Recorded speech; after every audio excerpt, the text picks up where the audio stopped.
Maxwell House Coffee presents Good News of 1939.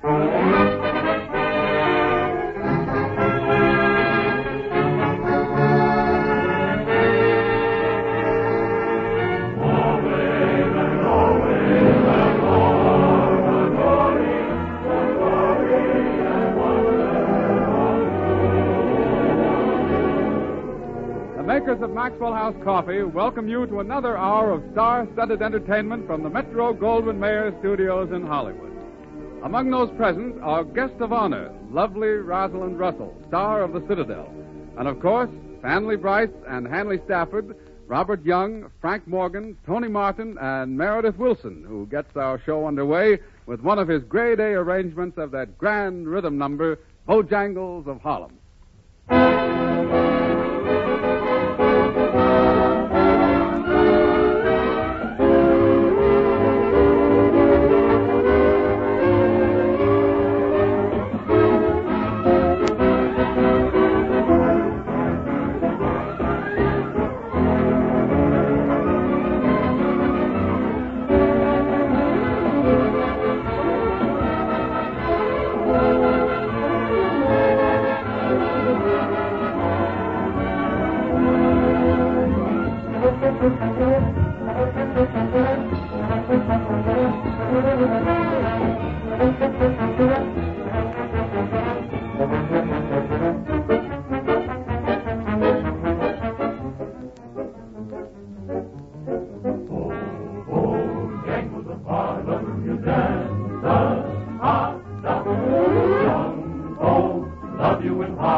Now, ladies and gentlemen, your host for this evening. Just a minute, son. Yes, Mr. Morgan. Bob Young won't be here for a few minutes, so I'll just take charge. Yes, sir. You're new around here, aren't you? What's your name? My name is Warren Hull. Warren Hull. Warren Hull, have I met you before?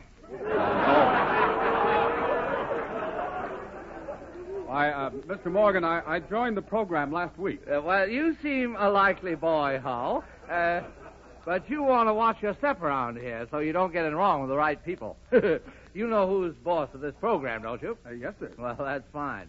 When will Mr. Young be back? You want to keep working, son, don't you?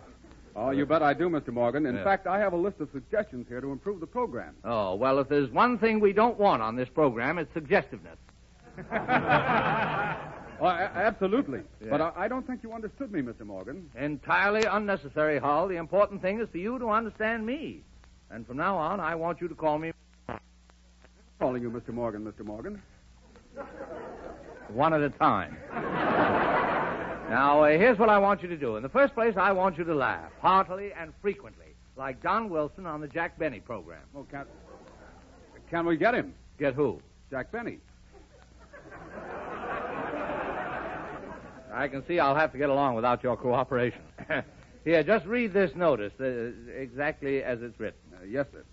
Ladies and gentlemen, as an added feature of Frank Morgan's Good News program... Yeah. Well, go ahead.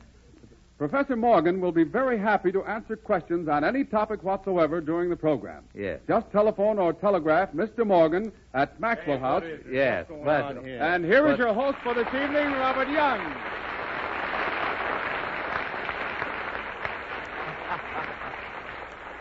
Well, hello, Bob. How are you? Never mind that. I just heard this announcement of yours. You can't say such things over the air, Frank. Well, I didn't say it, Bob. Hull said it. Mr. Morgan told me to say it. Stool pigeon. All right. Frank, will you please tell me what's the idea of doing this in the first place? Well, my dear boy, what radio needs is an uplifting educational quality. Yeah. Why is it that no one in all these years has ever thought of answering questions over the air? Oh. Have you ever heard of Professor Quiz, of Information Please, Vox Pop, Battle of the Sexes, Man on the Street, Question Box, Ask It Basket? They all answer questions over the air. They do? Yes. I've been stabbed. I haven't had the idea 15 minutes, and already I have 1,000 imitators. I'm going out and see my lawyer. Lawyer, you'd better see a doctor. And listen, Hull, in the future, for your own good, pay no attention whatever to anything Frank says. Tony Martin, grand singing star from 20th Century Fox, brings you Mardi Gras from Ferdy Grofe's Mississippi Suite, with lyrics especially written for him by Dorcas Cochran. After hearing Tony sing this grand composition, I don't think you'll ever forget it. Make them remember. Mardi Gras now is calling to you. Hearts are gay, colors are bright, lovers play. This is a gala night, have your fun. You are the law, work is done this Mardi Gras.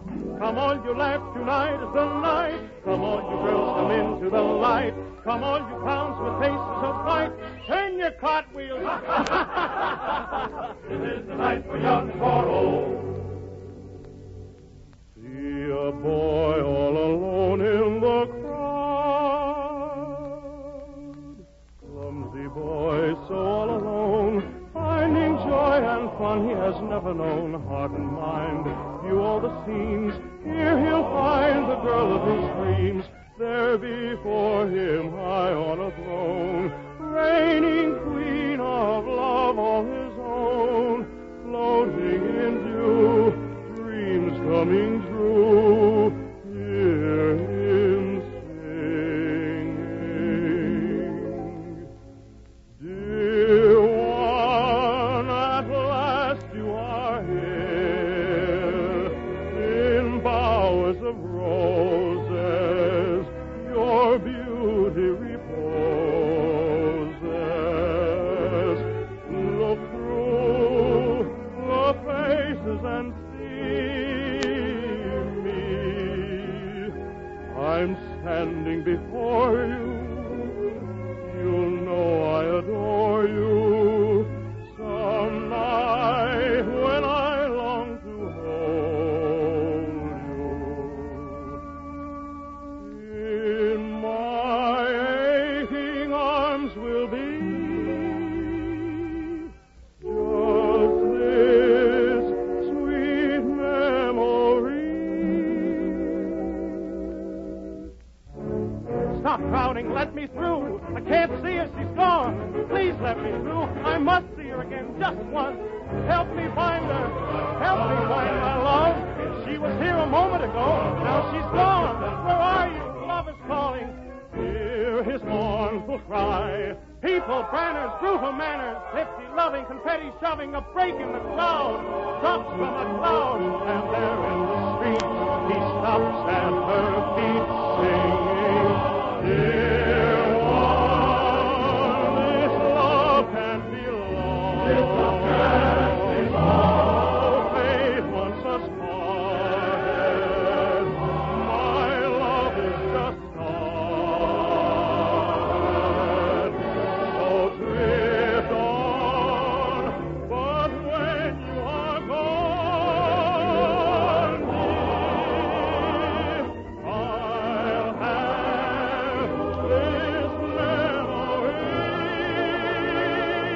You beside me, love and laughter ever after today, tomorrow, forever. My Mardi Gras.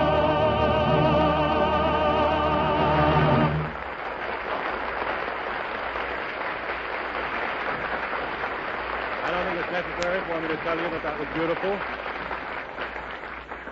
And now, ladies and gentlemen, here she is, Fanny Bryce as Baby Snook.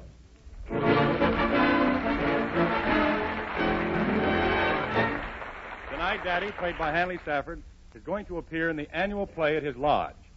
Daddy stands in front of his bedroom mirror, dressed as Romeo in doublet and red tights. He's appraising himself. Listen. Ah, bring on your Juliet. Mm-hmm. Guess I got a pretty good pair of legs for tights. Yes, sir. Pretty good. Ha, ha, ha. Now, let me see. Guess I'd better rehearse.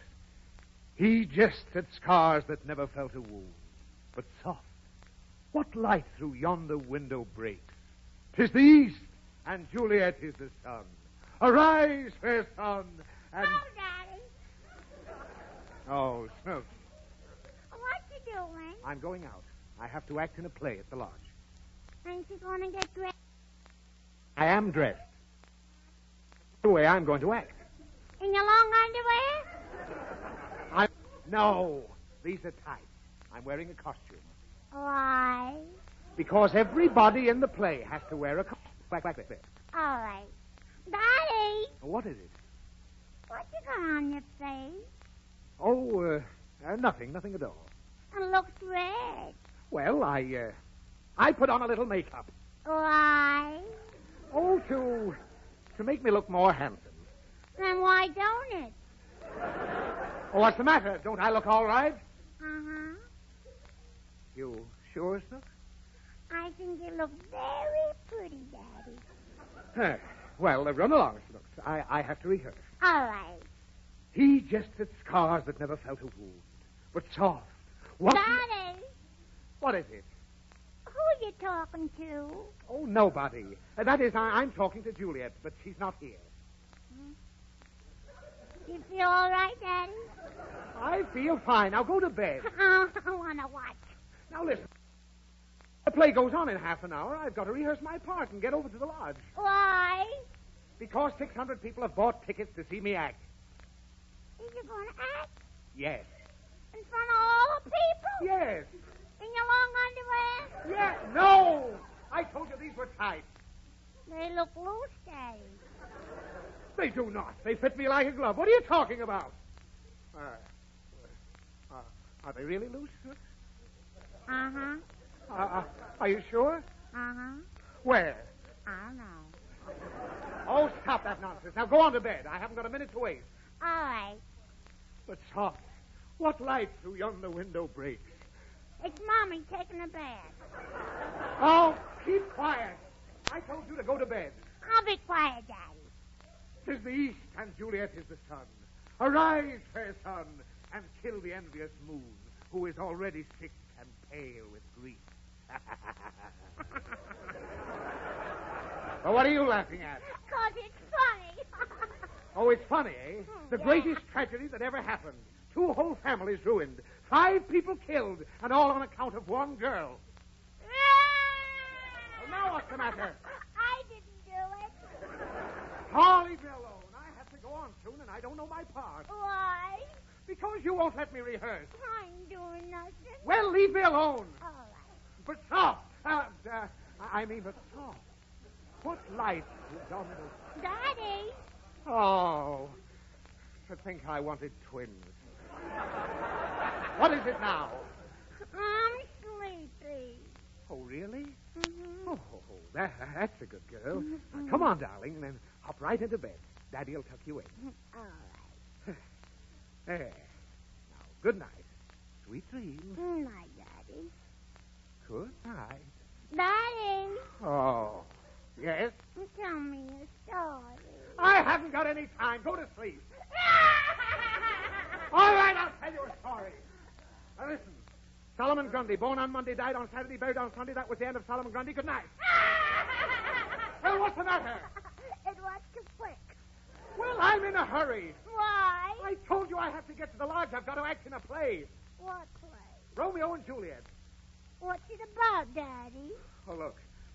If I tell you the story of Romeo and Juliet, will you go to sleep? Uh-huh. All right. But no interruptions. Now, remember. All right. Now, once upon a time, there were 2 families by the name of Montague and Capulet. The Montagues had a son named Romeo. Who had? And the Montagues. They What had did they have? a son. His name was Romeo. Whose name And was Romeo? Romeo's. Who's he? Their son. Whose son? The Montagues! Ah. Now, Snooks, you promised not to interrupt. Will you let me finish? Uh-huh. All right. I had a daughter whose name was Juliet, and they loved one. They always Who loved? Romeo and Juliet. But the Montagues hated the Capulets. Why?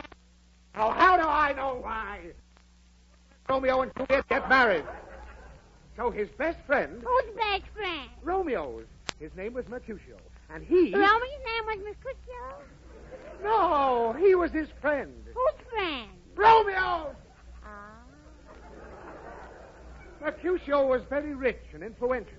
He always wore an ermine cape. What's that? Oh, it's a very expensive fur. It's like down. His whole coat was down.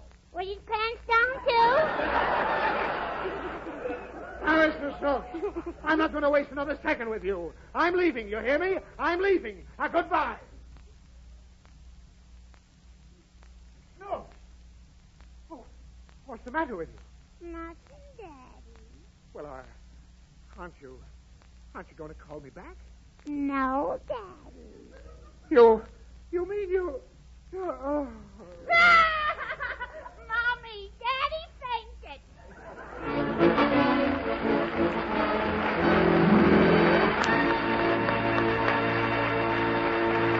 Now here's Warren Hall. Take stage, Warren. Thanks, Bob. Friends, of the three advantages you get in the new Maxwell House coffee, you will probably notice the improvement in the blend first. Wherever you are, north, east, west, or south, you will hear people say, Up here in the Iron Range country of northern Michigan, the warm satisfaction you get out of this new Maxwell House sure helps on a cold day. Of all the coffee in New York, I like the new Maxwell House for that rich, full-bodied flavor. Right in the range at 20 below is no snap, but a steaming cup of this new Maxwell House sure hits the spot. In my judgment, nothing can touch the exquisite aroma and the cheery stimulation of the new Maxwell House. not until you try the new Maxwell House can you truly appreciate the difference the new blend makes. How much smoother and richer this famous coffee really is.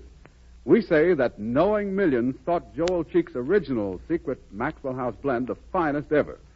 The difference in the new Maxwell House is truly amazing. 12 expert coffee blenders spent 8 months before they found the way to enrich the blend that had made this coffee world famous.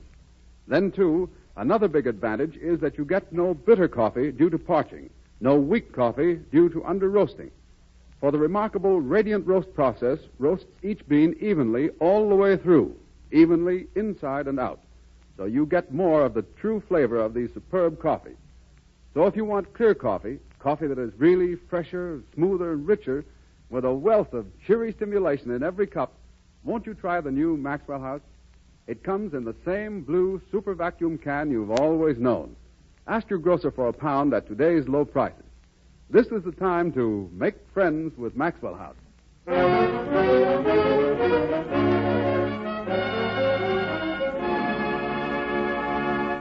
Every so often, a song comes along with a melody that's so sweet and simple that everybody likes it.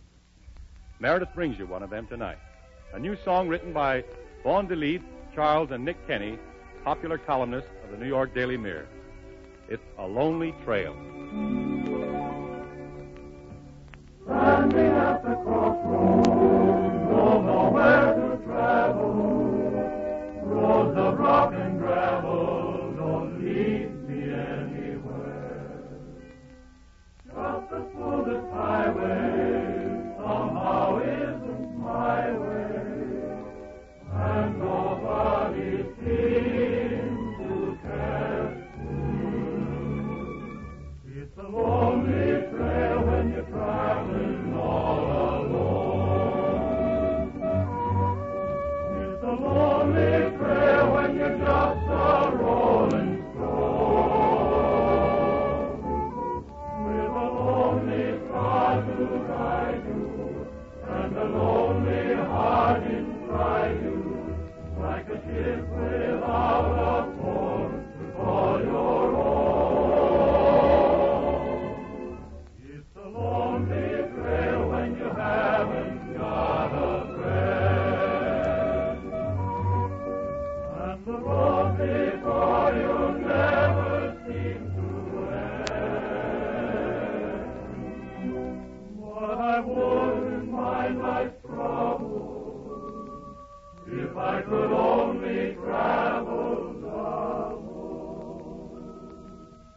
It's a lonely trail when you're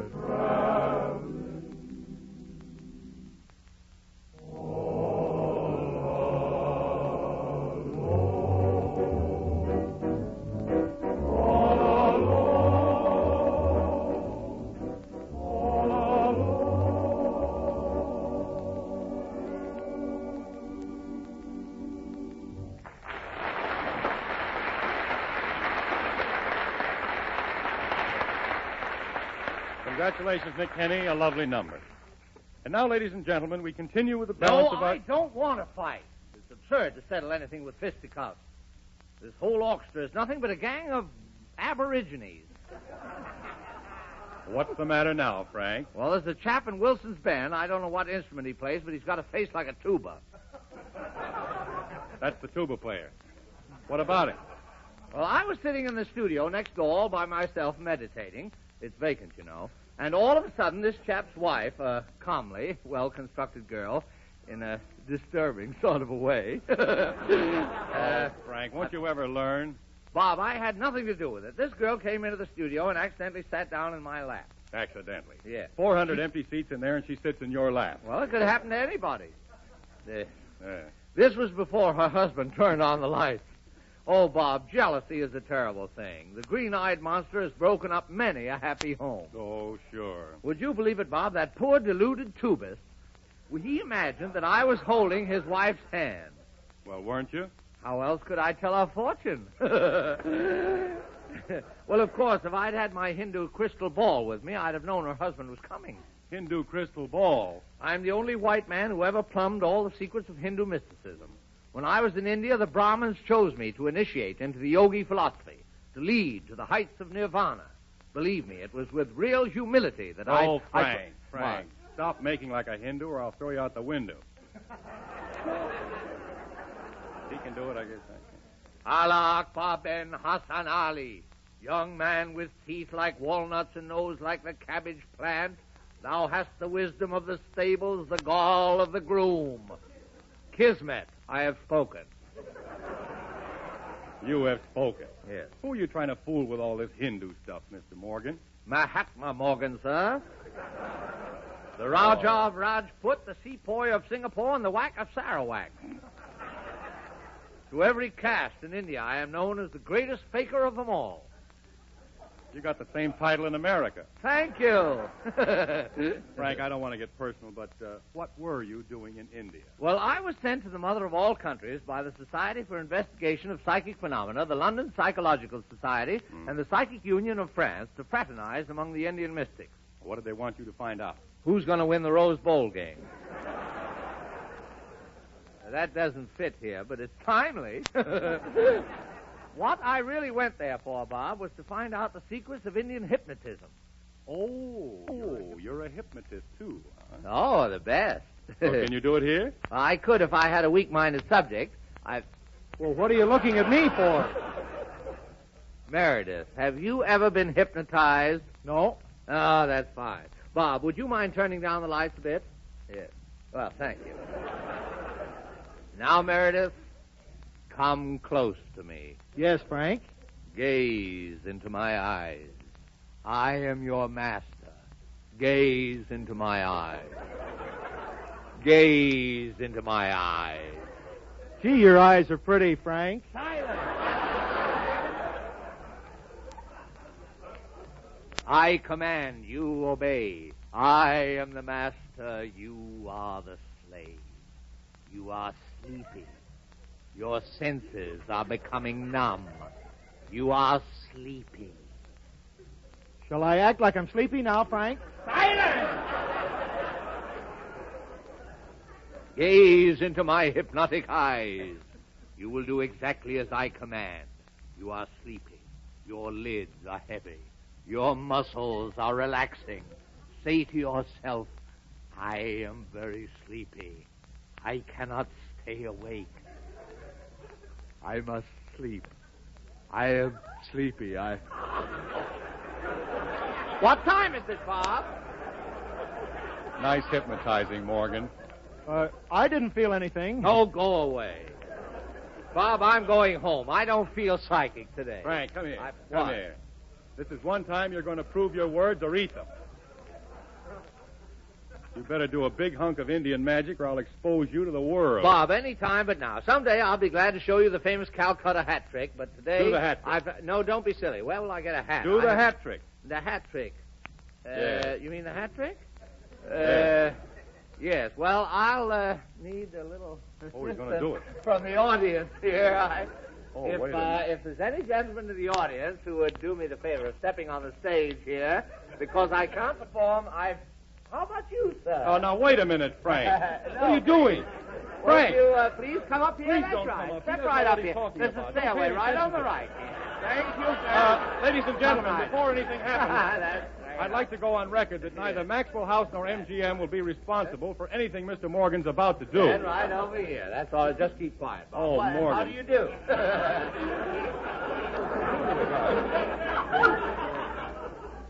What's your name? No, just speak up. I mean, we have, yes, speak right up now, right loud. Fred Stunk.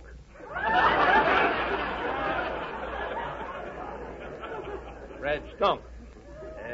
You've never thought of having it changed, have you? Well, it doesn't matter. Never mind that. Would you mind? I'd like to borrow your hat for a moment. Just bought the hat. I paid $5. Well, that's Frank, right, what all are you right. going to do with a man's hat? I am going to produce from the inside of this gentleman's hat, ladies and gentlemen, a stack of steaming wheat cakes. Here, just hold the hat, Bob. You're going to what? I've got it. Please, my table, mean if you don't wheat mind. cakes? Yes, now that's all right. Oh, Frank, what do you... Where'd she come from? Where'd you get her? Well, she's very... I didn't expect Signs and everything. Thank you very much. Well, there we are.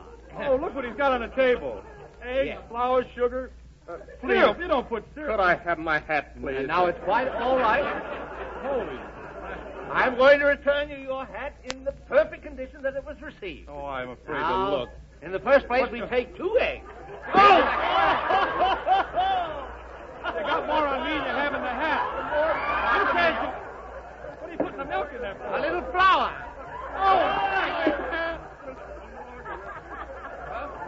You don't put Worcestershire sauce in pancakes. Angostura bitter. They told me all I had to do was announce numbers. And a little salt. We're getting more on me than the hat. What's the matter with you anyway? Right, all right. Just, please, tilt it to the audience to see that it's in the hat. I mean, Running over.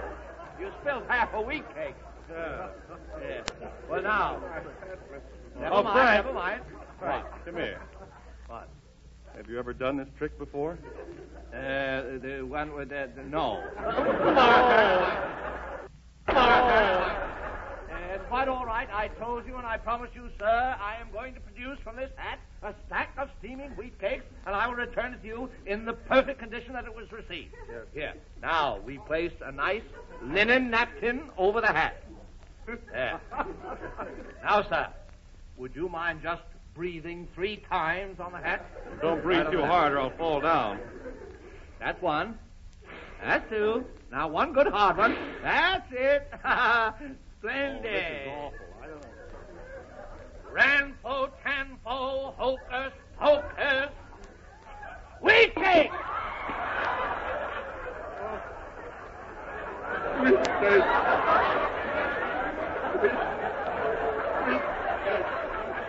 Frank! Frank! Something went wrong. Yes, I don't understand it. It worked out all right on paper. Well, I'll see you fellas later. I've got to go out and get a stack of wheat.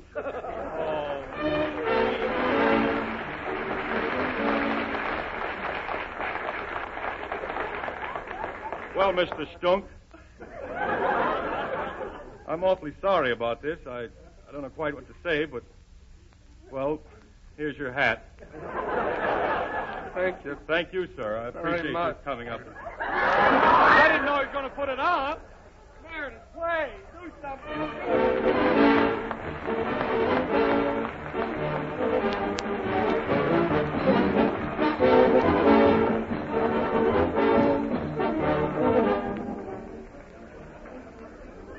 Well, what have you there, Warren?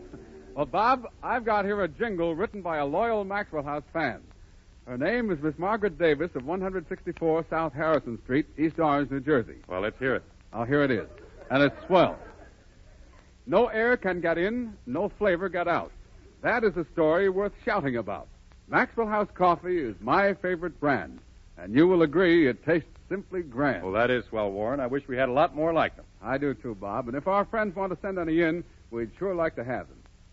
And now, friends, the clock says it's time for our familiar Thursday evening custom. So pull up your chair to our circle of friends. Here's your steaming, fragrant cup of Maxwell House. And yours. Will you have sugar? Cream? All ready, Meredith. We pause briefly for station identification. KFI. This is Bob Young again, and we continue our Maxwell House Good News of 1939 in the MGM Concert Hall, where Meredith Wilson again asks the question, if all the music in the world were suddenly destroyed and you could choose just one composition to hear again and preserve, what number would you choose? Tonight's selection is the combined choice of a science teacher at an Eastern university and a patron of the Philadelphia Symphony Orchestra. They have chosen one of Tchaikovsky's immortal melodies, the lovely Waltz of the Flowers.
Maxwell House presents the MGM Theater of the Air, and we welcome a charming lady whom we last welcomed more than a year ago. Since then, she's been across the Atlantic Ocean and back, making a picture I'm sure many of you have seen by now and enjoyed, The Citadel. It's certainly grand having her here with us again. Rosalind Russell.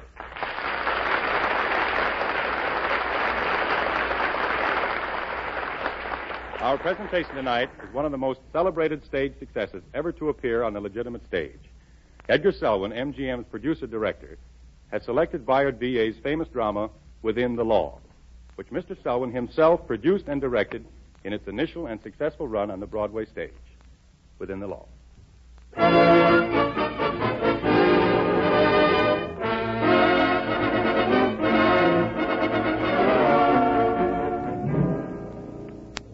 The scene, the elaborate offices of Edward Gilder, multimillionaire owner of the Gilder's department store. Gilder has been greatly annoyed over the frequent reports of missing merchandise in his store. Some of the missing merchandise was found in the locker of Mary Turner, one of the salesgirls. Mary defiantly declared her innocence, but a jury returned the verdict of guilty. The judge debated sentence, but Gilder, to set an example for other employees, requested the full penalty of the law. On the strength of her promise that she will tell Gilder how he may stop the thefts in his store, Mary Turner, played by Rosalind Russell, en route to prison, is granted an interview with Gilder, played by Russell Hicks. Mr. Gilder, district attorney told me to bring this girl here on my way to Grand Central. Come in. I'm very sorry about this, my girl, but you were given a fair trial. You call it fair when the only lawyer I had was a boy the court told me to take. A boy trying his first case, getting experience, they call it. Yes, getting it at my expense. Was it fair for you to come down to the court this morning and tell the judge I ought to be sent to prison as a warning to the others? You mean... Oh, I heard you. It wasn't did I do it or didn't I do it. It was to be a warning to the others. Oh, Mr. Gilder, Miss God is my judge. You're sending me to jail for 3 years for something I didn't do. The thieving that's been going on in this store for over a year has got to stop. Well, sending me to prison won't stop it. Then tell me what will. Give the girls a living chance, to be honest. What do you mean by that? A living chance to get enough food and a decent room to sleep in. Do you know how we girls live? Of course you don't. 3 of us in a room doing our own cooking over a 2-burner gas stove and our own washing and ironing evenings after we've been on our feet all day. I've provided chairs behind the counter. Have you ever seen a girl sit on one of them? Well, have you? Of course not. Because she knows the manager of the department would think he could get along without her and she'd be fired. And when you're real sick and have to stop work, what are you going to do then? Do you know what the first time a girl who was honest steals? Sometimes it's often because she needs a doctor or some luxury like that. Oh, so that's the plea you're going to make for yourself and your friends, that you were forced to I steal. wasn't forced to steal, and I didn't steal. But that's the plea, as you call it, that I'm making for the other girls. There are hundreds of them stealing because they don't get enough to eat. You asked me to tell you how to stop the theft. Well, I've done it. Now won't you do something about it? Are you blaming me for these You thefts? are to blame. You and all the others like you who won't pay a living wage. Oh, what's the use? Take her away, officer. Oh, he can take me away, all right.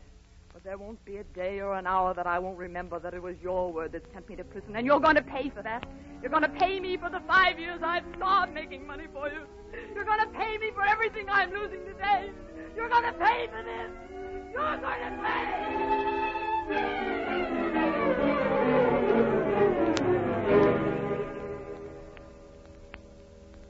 The years passed. 3 long, hard years in which Mary Turner had nothing to think about except a way to repay Gilder for sending her to prison. Then she was released and set out to avenge the prison term Gilder placed upon her.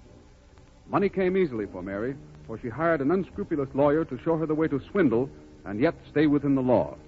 She gathered around her the only friends she knew, those she met in prison or through other convicts, and pledged them into her new life. Then Mary arranged a meeting with Gilder's only son, Dick, played by Robert Young, who fell madly in love with her. We find Mary in her apartment following another of her clandestine meetings with Dick. Come in. Mr. Gilder. And Inspector Burke. Well, well. Come in, gentlemen. What can I do for you? So you're the woman. Oh, I'm the only woman here, so I must be. What do you want? I'm informed that my son is infatuated with you. And Inspector Burke here tells me... I tell you, she's an ex-convict. Is this true? It is. You'd better leave it to me, Mr. Gilder. Now, see here, If you please, Inspector. Of course, you don't really care for my son. So how much will you take to go away? How much? I don't want money. Inspector Burke can tell you how easy it is for me to get it. Do you want me to tell my son what you are? Why not? I'll tell him myself. I'd rather he didn't know. I've spared the boy all his life. If he really loves you... Excuse me, the door. Well, Mary, Oh, hello, Dad. What are they doing here? Tell your father the news, Dick. Dad, we're married. Mary and I were married this morning. What? I married your son this morning. Do you understand that, Mr. Gilder? I married him. It's a frame-up. Do you know what she is? She's done time, and she'll do it again. That's a lie. The truth. I served 3 years. Now, what did I tell you? Now, do you see what you've done to my boy? And what is that compared to what you've done to me? What have I done to you? Do you remember what I said to you the day you had me sent away? I don't remember you at all. Don't you remember Mary Turner, who was arrested 4 years ago for robbing your store, who swore she was innocent and who would have gotten off if you hadn't asked the judge to make an example of her? You're that girl? I am that girl. You helped smash my life. You put me behind bars. You owe me for all that, and I have just begun to collect. And that's why you married my boy. It is. It's not. Now, see You here. keep out of this. This is my affair. You married me because you loved me. I didn't. And you love me now. No, I don't. Look me in the face and say that. I don't love you. Just the same, you're my wife, and I'm going to make you love me. You can't. I'm going to make you love me. I don't care what you've been. From now on, you'll go straight. You'll walk the straightest line a woman ever walked. You'll put all thoughts of revenge out of your heart. Because I'm going to make you love me. She's no good, I tell you. She's a crook. And if I am, who made me one? You can't send a decent girl to prison and have her come out anything else. Mr. Gilder, 4 years ago you took away my name and gave me a number. Now I've given up that number and I've got your name.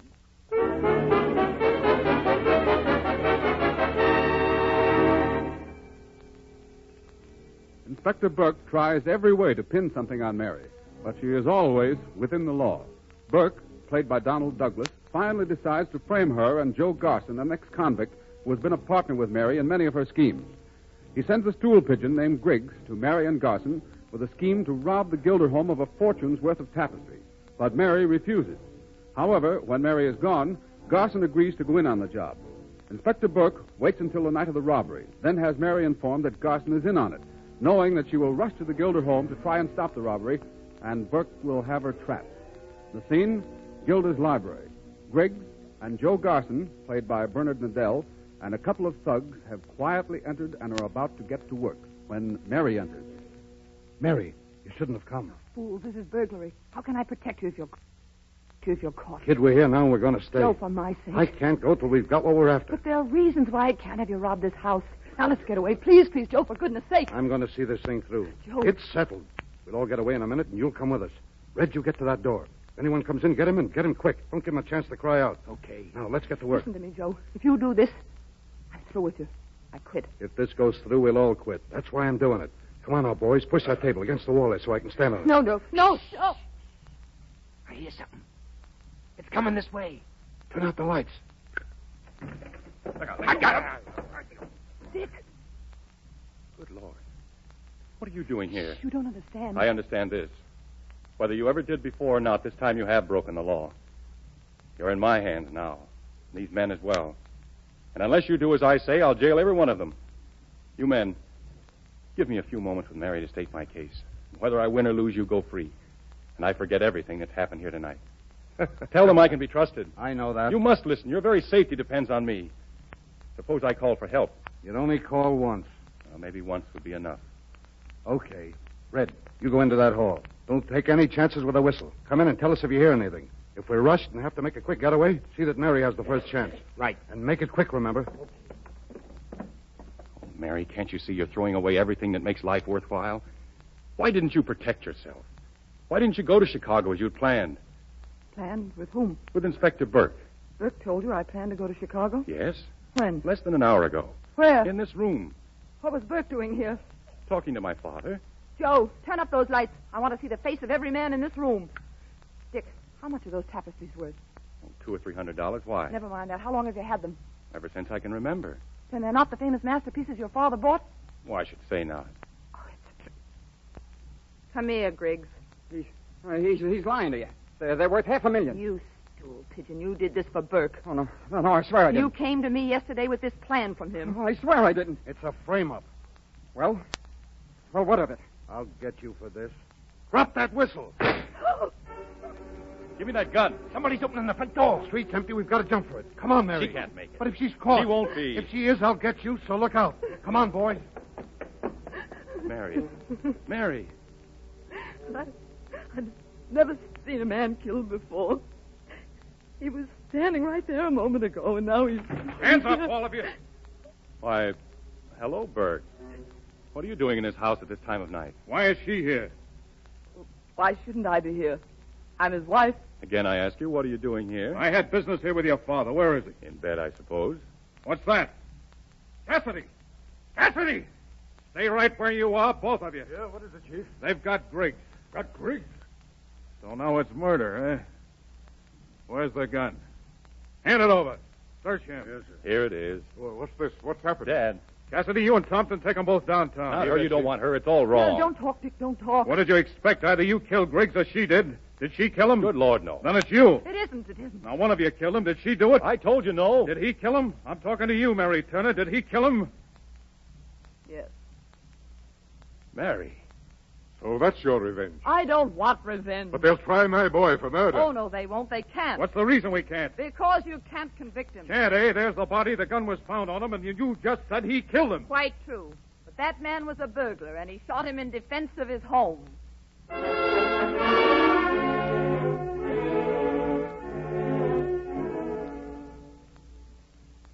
At police headquarters the following day, Inspector Burke and Gilder Sr. are trying to get the truth out of Dick.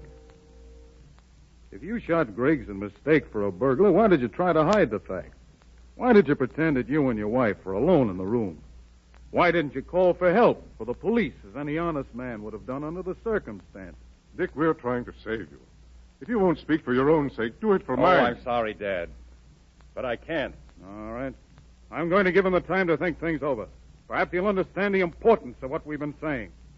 Now, young man, you want to do a lot of quick thinking and honest thinking. When you get ready to tell me the truth, let me know. Say, Dan, have one of the other men take him back. You wait outside. I want to know about my wife. Where is she? You'll know all about your wife, young man, when you've made up your mind to tell me the truth. Take him away, Dan. You bet.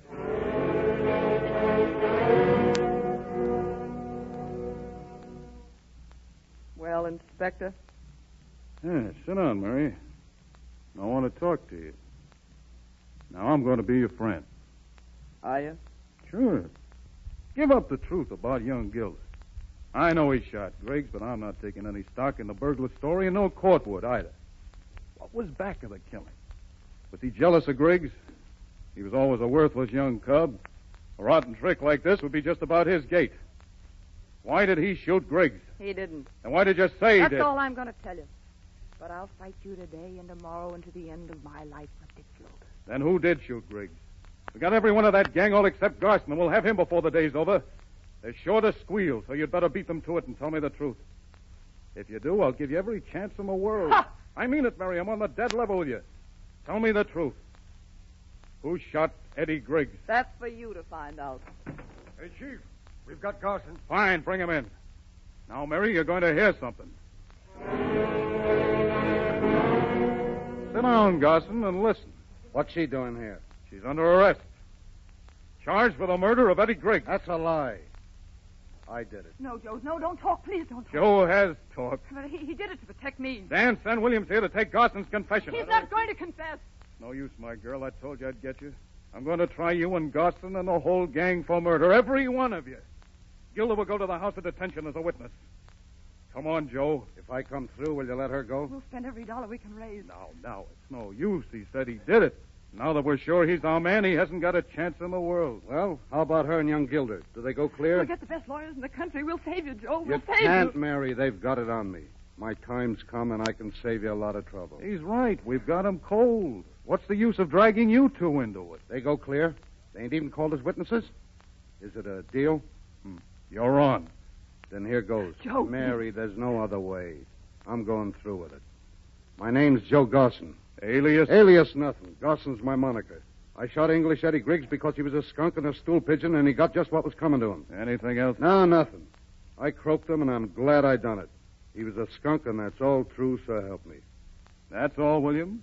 You'll sign it just as soon as you've transcribed the notes. Young woman, it's just like I told you. You can't beat the law.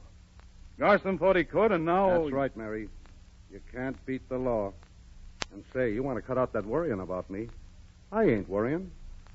I'll bet there'll be a lot of stuff in the newspapers and my picture in most of them, huh?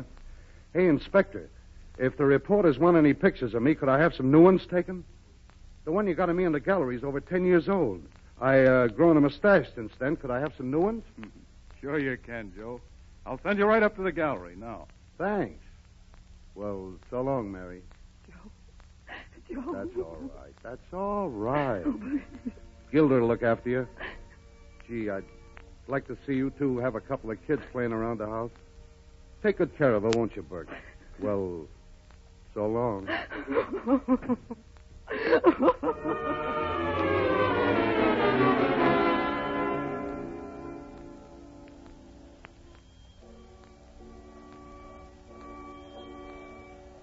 Porter, Yes, sir? what's delaying this train? It's 9:35 right now. According to my watch, only 9:32. All right. Can I get any cigarettes on the train? Yes, sir, in the club cars. One car ahead. Thanks.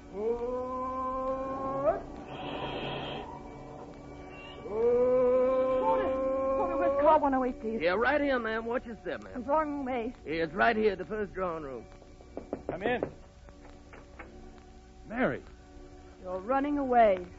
how did you find me? I called your father at his office.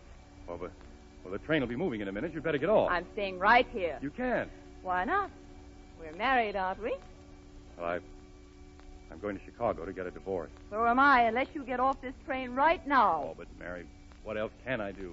You said you didn't love me. Vic, darling, can't a girl change her mind? Can she? Oh, Mary. Porter! Help me get these bags off the train. Hurry!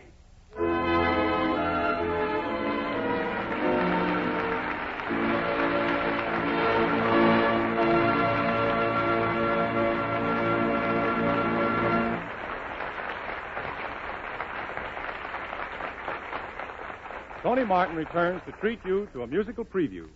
For the first time on the air, he sings This Night Is My Souvenir by Harry Warren and Gus Kahn. It's from the new MGM musical Honolulu with Eleanor Powell, George Burns, Gracie Allen, and yours truly. Once again, the singer, Tony Martin, the song, This Night Is My Souvenir. Sing her pretty, Tony. I'll try, Bobby. This night was made for dreaming. This night was fashioned for you. This night my arms enfold you. My eyes have told you that I adore you. This night is filled with music. My heart will always hear something for sweet remembrance. This night will be my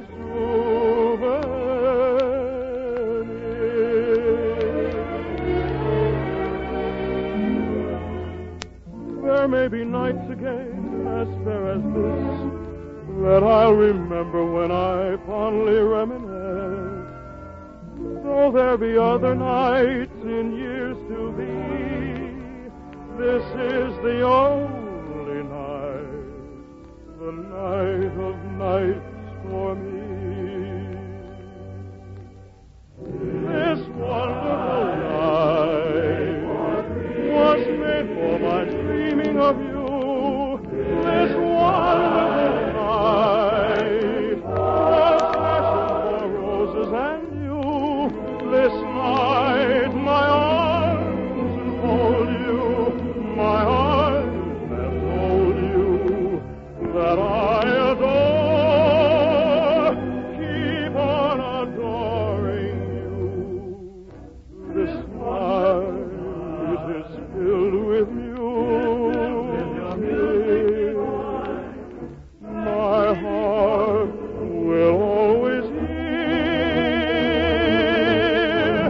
something for sweet remembrance. This night will be my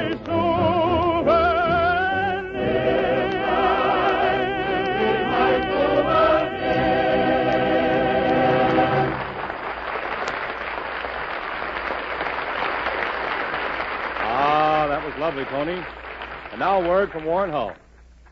Many of our friends write to tell us how much they appreciate the way we pack Maxwell House in the super vacuum can.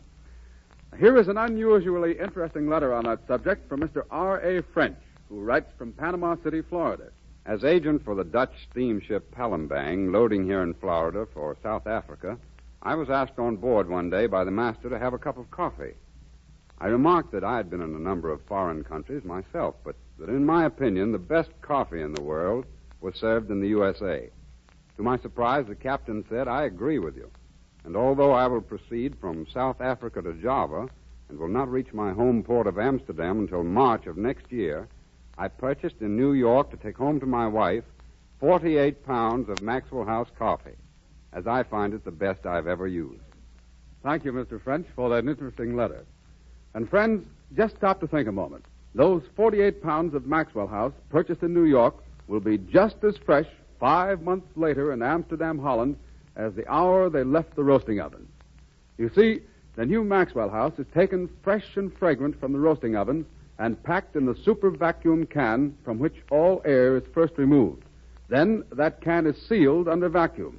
No air can get in and no flavor can get out. So you're assured of coffee not just days fresh, but roaster fresh. Tomorrow, ask your grocer for a pound of the new Maxwell House in the famous blue super vacuum can. It's richer, smoother, more delicious than ever, with a wealth of cheery stimulation in every cup. All the family will agree that now, more than ever, it's the coffee that's good to the last drop.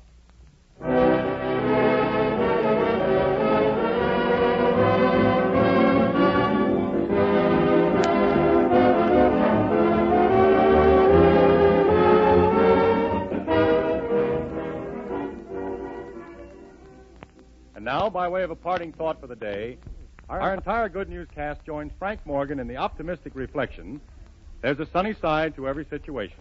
Frank, start us off. Thank you.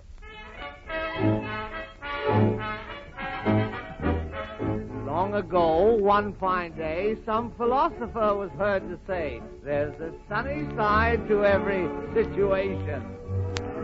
And the same applies to you. His philosophy is still true. There's a sunny side to every situation. When you're broke through and through, folks can't borrow anything from you. That's what we call the law of compensation. When it's raining cats and dogs, think how nice it is for frogs. Every situation has a sunny side. Sing tra-la-la-la-la-la-la, the sun may never shine, but tra-la-la-la-la-la-la, from where the weather's fine. Oh, I get the idea, Frank. You've no dough, so relax. You don't have to pay an income tax. You've no job, so just pretend it's your vacation.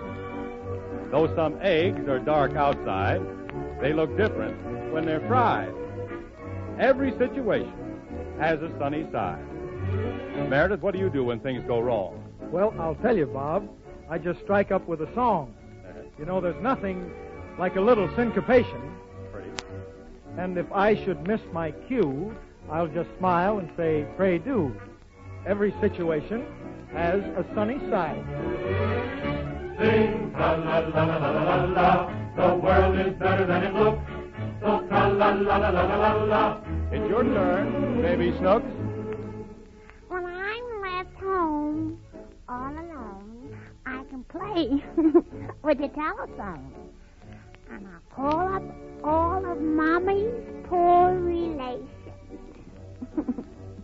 And politely I will say, won't you come and spend the day? Every situation has a sunny side. Sing tra-la-la-la-la-la-la, the sun may never shine, but tra-la-la-la-la-la, somewhere the weather's fine. So we say au revoir with the tra-la-la-la-la, and we hope we've given you some relaxation. If this program hits you right, listen in next Thursday night. Every situation has a sunny side. Every situation has a sunny side.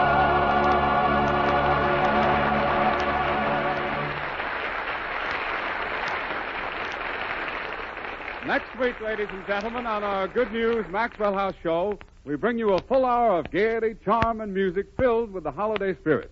You'll hear Lionel Barrymore, Reginald Owen, Gene Lockhart, Catherine Lockhart, Ann Rutherford, Fanny Bryce, Hanley Stafford, Tony Martin, Meredith Wilson, Bob Young, and that lovable braggart, Frank Morgan.